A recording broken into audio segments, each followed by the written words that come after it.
ഷഹബാസ് വധത്തിൽ കോടതിയുടെ വിധി വന്നിരിക്കുന്നു. പ്രതികൾക്ക് കോടതി ജാമ്യം അനുവദിച്ചിരിക്കുന്നു. കുറ്റാരോപിതരായ 6 പേർക്കാണ് ഇപ്പോൾ ഹൈക്കോടതി ജാമ്യം അനുവദിച്ചിരിക്കുന്നത്.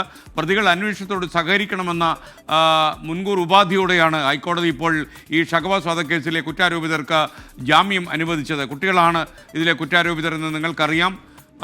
ഷഹബാസിനെ ഭീകരമായി കൊലപ്പെടുത്തി എന്നതാണ് ഇവരുടെ പേരിലുള്ള കുറ്റം.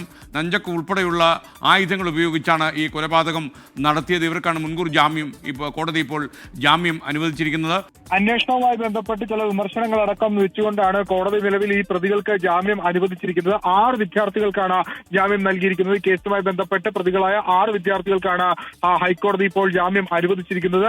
ഇതിൽ അന്വേഷണത്തോട് പൂർണ്ണമായി സഹകരിക്കണം, ഒപ്പം ഈ ജാമ്യം നിൽക്കുന്ന കാലഘട്ടത്തിൽ മറ്റു കുറ്റകൃത്യങ്ങളിൽ ഏർപ്പെടുത്തരുത് തുടങ്ങിയ ജാമ്യവ്യവസ്ഥകളും മുന്നോട്ട് വെച്ചിട്ടുണ്ട്.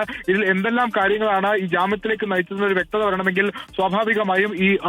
സ്വാഭാവികമായും ഓർഡർ പുറത്തു വരേണ്ടിയിരിക്കുന്നു. ഓർഡർ കുറച്ച് സമയത്തിനകം തന്നെ ഈ ഓർഡർ പുറത്തുവരും. അതിലായിരിക്കും കാര്യങ്ങളൊക്കെ വ്യക്തമായി കോടതി പറയുക. ഒപ്പം തന്നെ ചില തെളിവുകളുടെ അഭാവം ഈ ഘട്ടത്തിൽ ഉണ്ട് എന്ന് കോടതി പറയുന്നതായി മനസ്സിലാക്കുന്നു. അതോടൊപ്പം ബോൺ ക്രിമിനൽ എന്നൊരു ടെർമിനോളജി ഈ വിദ്യാർത്ഥികൾക്കെതിരെ, അതായത് ജന്മനാ കുറ്റവാസനയുള്ള ആളുകൾ എന്നൊരു ടെർമിനോളജി ഉപയോഗിച്ചിരുന്നു ഈ കുറ്റപത്രത്തിലടക്കം അല്ലെങ്കിൽ ആരോപണ വിധേയർക്കെതിരെ. പക്ഷേ അതടക്കം കോടതി ഈ ഘട്ടത്തിൽ ചോദ്യം ചെയ്തിട്ടുണ്ട്. ഈ ജാമ്യ ഹർജി പരിഗണിക്കുന്ന ഘട്ടത്തിൽ നിന്നാണ് മനസ്സിലാവുന്നത്.